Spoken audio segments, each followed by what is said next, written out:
Hi, this is Sarit Switzer, and welcome to the It Is Taught podcast, a podcast devoted to the teachings of Rabbi Shneur Zalman of Liadi as recorded in his most famous work, the Tanya. My hope for this show is to make these teachings accessible and relatable to the average person, regardless of prior Jewish education or affiliation. The episodes follow the prescribed daily study portions and are meant to serve as practical lessons in how to live your life as your true self and develop an authentic and powerful relationship with your Creator. I have personally experienced the effects the study of this work has had on me, and I'm excited to share what I can of this knowledge with you. So please join me on this journey of learning, self-growth, and connection with your source.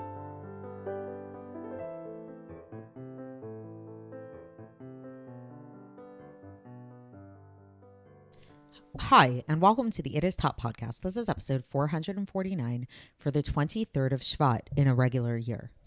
And today we are going to be debunking a very widespread notion, which I don't know if it was started by Freud or perpetuated by Freud, but it's very, even nowadays, it's a very commonly held belief, which is this idea that repression is a very, very bad thing. And that anytime you have a thought, anytime you have an impulse, this is something that should be indulged. This is an expression and manifestation of who you are, and you need to be true and real to yourself. And this is unfortunately an extremely destructive idea, an extremely destructive theory that has led to breakups of marriages, families, lives, all kinds of horrible things. And it's actually the polar opposite of the Alter Rebbe's way of thinking, which, as we'll learn, is literally that repression does have a place and it can actually be a very, very positive thing. So why is this? Well, so we kind of learned about this a little bit before when we talked about the two different souls, the animal soul and the godly soul, right? So we're complex as human beings. And so when we say like we want to be true to ourselves, to our be authentic and all of that, it's like, what are we really talking about here? Because we know that we don't really have one authentic self. We have our animal self, we have our godly self, and they're constantly at war and they're constantly fighting. And if anything, our true self is really more the godly self. And we learned about previously, you can go back into previous episodes to listen to this, that even the animal soul too ultimately wants you to overcome it and wants you to harness it. It's waiting for you to harness it, waiting for you to have the godly soul come in and take charge. So, and then the other thing to recognize about this is that when we say that we have control over our thoughts, something that we kind of talked about previously already, is that this is true insofar as how we want to indulge our thoughts, if we want to act upon our thoughts. But the initial thought that comes into our mind is not something that we necessarily have control over. We are constantly getting bombarded with impulses and thoughts and feelings and emotions and all kinds of things like that are coming to us from all over the place. So what we really have to recognize is become a little bit more conscious as beings and realize, where are these thoughts coming from? Is this a thought that is truly a manifestation of the real me, or is it something which is not a manifestation of the real me? So like, as an example, a child might see like an electrical outlet or something like that, and it looks really shiny, it looks really, really exciting, and they want to touch it. They want to go over and it looks great. And that is a true feeling that they have, is this really, really true feeling. Does that mean it's a good thing? No, right? There is a place for the parent to come in and slap their finger and say, no, that's really dangerous. Or the stove is on and it's hot and it's red and it looks really pretty, and the child wants to go over and touch the red thing. And sometimes the parent has to go over and be like, no, that's actually not good for you. So this is happening to us all the time, is that we get bombarded with these thoughts, these impulses come to us, and we as humans, what our power is to recognize these thoughts for what they are, take them by the reins and be like, hold on a second, I'm not going to let you take control over me. I want to see if I'm going to let you in, if I'm not going to let you in. And what the Alter Rebbe is going to talk about in today's section is really about rejoicing in this ability that we have, in really not getting down and negative about ourselves when we have thoughts that are inappropriate or destructive or negative in some way. And they might be very distracting. You're in the middle of working and then you start thinking of all kinds of things, like who knows what, So we shouldn't get down and out about these thoughts that we have, but in fact, we should rejoice in the ability that we have to control our thoughts, and in the fact that every single time we don't act on a negative thought and we don't act on a negative impulse. This is something that should be celebrated. So the focus of what the Alter Rebbe really talks about here is thoughts that are sexual in nature, because this is maybe a little bit of a taboo subject sometimes, but it's something that's very real. And it's like people say that it's more of an issue for men, but you see women fall into all kinds of affairs and relationships that are not good for them, that are inappropriate and things like that. So I think it really applies to everybody, that there's kind of like this sense in modern day culture that if you feel attracted to somebody and you're drawn to a certain person, you have to go explore that. You have to go explore that unrequited love. Maybe that person in the office is really your true soulmate instead of your spouse who's at home, and you'll never know unless you really indulge in it. And this is so anti-Torah. This is so anti-Tanya. It's not at all what God wants of us, and it's not at all being true to ourselves at all. And again, as we'll learn as we get deeper into the Tanya, and we're going to start focusing in on it today, we will come to understand that our true self is not that impulse and that desire and that initial feeling that we have and that attraction to the person or whatever it is. It's actually our ability to control ourselves. That is what makes us who we are, and that is what makes us so special as people. And in addition to this, the other thing that the Alter Rebbe is going to focus on today, speaking of making us so special as people, it's specifically what makes us so special as being Beinonim, which, as we've learned, this whole book that we've been learning about is the book of the Beinoni, the book of the intermediate person. This is somebody who's constantly struggling with themselves. This is the purpose of our lives, is this constant struggle with our impulses.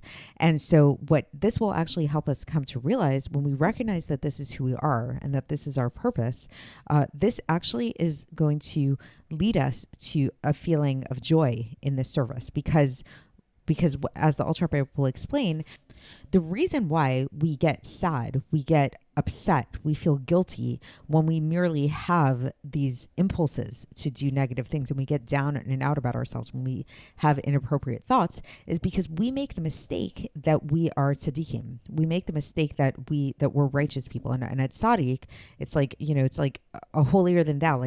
How could it be that someone like me, someone of my standing, would have these inappropriate thoughts? And what the Alter Rebbe is going to do today is he's going to bring us back down to earth, and he's going to remind us that you're not a tzaddik. And so having inappropriate thoughts is actually perfectly normal for who you are, for your spiritual standing. But what is within your control, what is your job, is what you do with these thoughts. Do you indulge in the thoughts, or do you push them aside? Do you repress them? Do you not engage in them? And so rather than getting down and out about yourself for having these impulses that are inappropriate, you should actually rejoice in the fact that you have control over yourself, that you have agency, and that you've engaged in your agency to not indulge in the thoughts, to not go with the thoughts.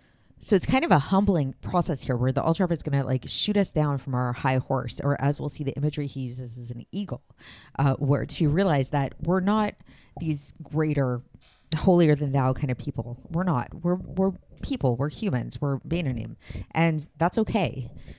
And when we recognize that, that's actually when the work can start. Because if we try to pretend, if we live in this illusion that we are tzaddikim, that we're these super righteous people, we're going to get caught up in our ego. We're going to get caught up in essentially our essential makeup. What are our impulses? What are these thoughts that we're having? And how I can't believe that it's like you get caught up in this cycle of shame and guilt, which, as we spoke about in yesterday's episode, is extremely destructive, not healthy, not appropriate, not conducive, not constructive at all. And in fact, when we take that away, when we take the ego away, when we take the definition of self away, that's when the work can begin. And that's when we can start to really feel a sense of joy in the agency that we have to overcome these thoughts, these impulses that are coming at us. So let's get into the text and see how the Alter Rebbe explains this. For context, we'll be beginning chapter 27 today of Likkutei Amarim. Now, the Alter Rebbe says, now if the sadness, so we were talking about sadness in the last chapter, so you can go back and listen to that. It was a whole chapter all about sadness, why it's bad, different ways of getting sad or whatever. And we ended off with sadness over existential things and like sadness over a person's spiritual standing and self-worth. Like if a person starts to get sad or anxious about where they're holding on a spiritual level. So now the Alter Rebbe says, if the sadness is not about that, it's not that a person is sad over the sins that they did, but rather they are getting these negative thoughts and these negative desires, these destructive desires that fall into their thoughts. I think it's interesting here, just as a little side point, that the wording that the Alter Rebbe says is naflot, fall, like these thoughts fall into their mind. So it really is like these thoughts fall upon you. It's not something that you have control over. The initial thought that you have, it just fell into your lap, so to speak. But what you do with it is really what you have control over. So then the Alter Rebbe says that if these thoughts fall upon a person while they are not serving God, like they're not actively serving God, but rather, they're busy with their business or going about their daily life or things like that, then not only should you not be sad about these things, like you shouldn't say to yourself like, oh my gosh, I'm such a disgusting person. Like, why am I thinking about these kind of things? But rather you should be really happy with your lot. Why? Because you should be happy that even though you're getting these kinds of thoughts that are really destructive and inappropriate, you are pushing them away from you and you're not indulging in them and you're not acting on them. And then the Alter Rebbe says that this is indeed, you are fulfilling the precept which comes from Bamidbar, and that which we say every day in the Shema. This is from Bamidbar chapter 15 verse 39, where we say "V'lo tatur achei levavchem v'achei einechem asher atem zonim achem," which literally means, and you should not follow after your heart and after your eyes, by which you go astray. So we say this every day in the Shema, and it's basically a reminder to ourselves that our eyes and our heart are going to lead us astray. They're going to lead us in all kinds of different directions, but we should not let them lead us astray. We should take control over them. And then the Alter Rebbe says this is not talking about the tzaddikim, because we know that tzaddikim, if this were to happen to them, they would be really gone astray. This would be like really not good if tzaddikim were to have these thoughts. Why? Because we learned previously that tzaddikim have gotten to the point where they have actually, for all intents and purposes, either banished their animal soul from within them or transformed the animal soul within them. So real tzaddikim are not going to be having these kind of thoughts, but us as Beinonim, so the Alter Rebbe says it's not talking about these kind of tzaddikim, God forbid, but rather it's talking about Beinonim, or those kind of people. So while we can't say that we are Beinonim, if you want to know what the definition of a Beinoni is, go back. I talked about it in a previous episode, but basically a Beinoni is something that we are all striving to be. It's the type of person who may not have total control over their impulses and like the initial thoughts that come up in their minds, and they may still have desires for things that aren't good for them, but they have the ability to control themselves and not act upon them and not indulge them. And this is what we're all striving to be, and this is something that we all can be. So this is who the Alter Rebbe is talking about here.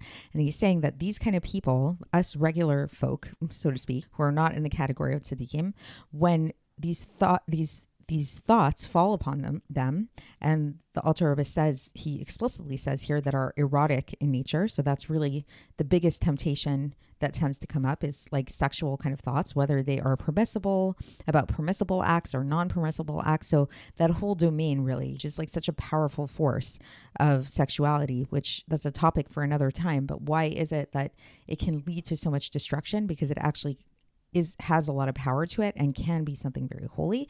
But so when a person gets these kind of thoughts and then they push them out of their mind, then the person is fulfilling this precept of lo tatur achei levavchem, like do not stray after your heart and your eyes. And then the Alter Rebbe here cites the Gemara in Kiddushin page 39b, which teaches there, anybody who sits and does not do a transgression is rewarded as if they actually did a mitzvah. So meaning to say that you would think like not doing something, not acting on something, like you're not really doing anything. So it's like, that's what it's like a passive kind of thing. But the Alter Rebbe is saying that the mere act of refraining from something is a positive, is a proactive action. And thus you can get rewarded for this as if you were doing something actually proactive. And thus you should actually be really, really happy in the fact that you kept this precept and that you didn't transgress. Just as happy as you would be if you were to actually positively do a mitzvah, like proactively do a mitzvah. So that is the end of the section for today. So just to give a little recap again. So what we've learned today is that, first of all, our initial thoughts that arise in our mind are not in our control. These thoughts fall upon us, so to speak. So it's something that they come to us anytime, any place, and it can happen to everybody. And it most probably does happen to everybody, or it does happen to everybody except for tzaddikim, let's say. And then the second thing that we learned is that just because you're having these thoughts, it doesn't mean that you need to indulge them. It doesn't mean that you need to act upon them. And it also doesn't mean that you are a horrible person because you have these thoughts, because having these thoughts is very normal. It's very human. God created us with this ability to have these thoughts. And in fact, not only should it not make you sad and bring you down, but it should actually give you a cause to celebrate, because if you have these thoughts and you don't indulge in them and you don't act on them and you repress them, that you have actually done something really amazing. You've taken control of yourself, and this is something which is equal in measure to actually doing something positive. The mere act of not doing. There's this phrase that I've heard, maybe you've heard it too, where it says, don't just do something, stand there. Like sometimes not doing anything is really the best course of action and can be really considered just as powerful as acting. So sometimes the mere act of not indulging in your thoughts, in your impulses, is just as powerful as actually doing something in a more overtly active kind of way. And now the Alter Rebbe goes on to take it a step further and to tell us that not only is it not productive to dwell on these kind of thoughts and feel guilty and stuff like that at these inappropriate times, but in fact, this is actually coming from a haughty place, or in Hebrew, it's referred to as gasut haruach, which literally means coarseness of the spirit, or in other words, like pride. So what does this mean? So this is what we've been saying, that a person might think that these feelings of sadness over having inappropriate thoughts is a good thing. Like, of course I should be sad because I'm having these inappropriate thoughts. It's very shameful and it's a horrible thing. But the Alter Rebbe is saying no. These sad feelings that you're having when you have these inappropriate thoughts is coming from you being too prideful over yourself, because you do not know your place, and this is why your heart will become saddened, because you're not on the level of a tzaddik. Because for tzaddikim, they do not have these kind of thoughts, these kind of foolish thoughts. And if you knew your place, and if you knew that you are very, very far from the level of a tzaddik, and halavai, like if only you could be a Benoni and not a Rasha your whole life, even for one moment, then this is actually the midah of this is the purpose of the Benoni, and this is their service, to rule over the Yetzer Hara and to rule over these thoughts that arise from the heart and then go into the mind, and to push aside your attention from them entirely, and to push it away with two hands, as we talked about more above. So, okay, so that's the end of the section. It's a pretty short section today, but I want to talk about this a little bit, and I want to break it down a little bit more. So basically what the Alter Rebbe is saying here is that it's not about being self-deprecating. It's not about beating yourself up when you do something wrong or when you have a bad thought. That's not the purpose of life. And when we do beat ourselves up in that way, and when we do self-deprecate ourselves and feel and get into feelings of shame and loathingness and all that, and it brings us down, that's actually not coming from a good place at all. And it's actually coming from a very prideful, egotistical place where we think that we're better than we are. But when we remind ourselves that, okay, no, the fact that we're having these bad thoughts, these inappropriate thoughts, this is actually proof that we're not a tzaddik, but that we're actually just striving to be a Benoni. This will orient us in a whole new way, and we'll realize that what is the purpose of a Benoni? This is the whole purpose of a Benoni, is actually to struggle with these thoughts, to battle, to have these internal battles, to have these internal fights, and to push aside these thoughts with two hands. So it actually becomes like a game. It actually becomes like kind of fun. Then it's kind of like, cool, okay, bring on these inappropriate thoughts. Or I don't know if I want to go that far, but it's kind of like the next time an inappropriate thought comes up, you don't get down about it. You do what you need to do, like a soldier, and you say, okay, inappropriate thought, I got you, and you push it away with both hands. So that's the idea. So I think it's really, the Alter Rebbe is giving us like very, very practical advice that really makes a lot of sense psychologically speaking as well. Sort of to go back to a couple of episodes ago when we were talking about the idea of falling off a diet and, eating a cookie when you weren't supposed to eat a cookie or whatever, rather than indulging in the feelings of guilt over eating that cookie, which is just going to be really counterproductive and probably going to lead you to eat more cookies. The proper thing to do is to just push aside the thought and say, okay, I know I was tempted to eat that cookie. Of course I'm tempted to eat that cookie because I'm a human being. I like cookies, but that's okay. And I'm just going to push it away and I'm not going to indulge that. And I'm going to move on and not eat the cookie. And next time I get a thought to eat a cookie, I'm going to push that away as well. So that's the message of today, is really just a reminder of our humanity and to really accept that about ourselves, that we are not tzaddikim and we are just humans. And as humans, our purpose is not to beat ourselves up about not being a tzaddik, because that's not our role. Our role is really to fight that internal battle and to fight it constantly, and constantly push aside these evil and bad and destructive kind of temptations that we have. Now the Alter Rebbe continues with giving us a little bit more inspiration in terms of understanding spiritually what happens when we push aside these thoughts, and how this is actually a really great thing. It's not a minor thing, but actually something really tremendous happens when we successfully overcome our temptations. So the Alter Rebbe says that with every pushing and pushing of the thoughts, of bad thoughts out down here, like whenever a person pushes away inappropriate thoughts out of their minds down here, this causes an arousal above, because there's this principle that every time there's an arousal down here, in Hasidic terminology, it's called esarusa dilatata. This causes an arousal above, esarusa dilaela. And so what arousal does this cause above? This causes that the supernal sitra achra also gets subdued. And the Alter Rebbe likens this supernal sitra achra to an eagle. Like an eagle is known as kind of being this like very prideful bird that's flying around and everything. And the Alter Rebbe cites a verse from Ovadia, chapter 1, verse 4, where it says, Im tagbia kenesher v'gomer. So if you will fly like an eagle, I will shoot you down. So basically what the Alter Rebbe is saying here is that when we push aside bad thoughts out of our minds and we subdue our negative impulses down here, this shoots down the eagle above. This shoots down this like energy of pridefulness above in a supernal way. And then the Alter Rebbe here cites the Zohar, in which it's explained, and this is from Parshas Truma in the Zohar, where it says that that God gets a lot of nachas, like God gets a lot of satisfaction there's a great satisfaction that comes to God when the sitra achra is subdued in such a way.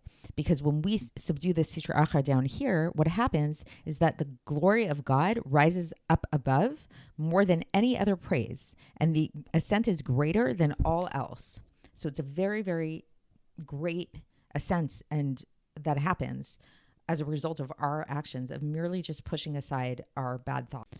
Literally more than anything else. So it's pretty intense.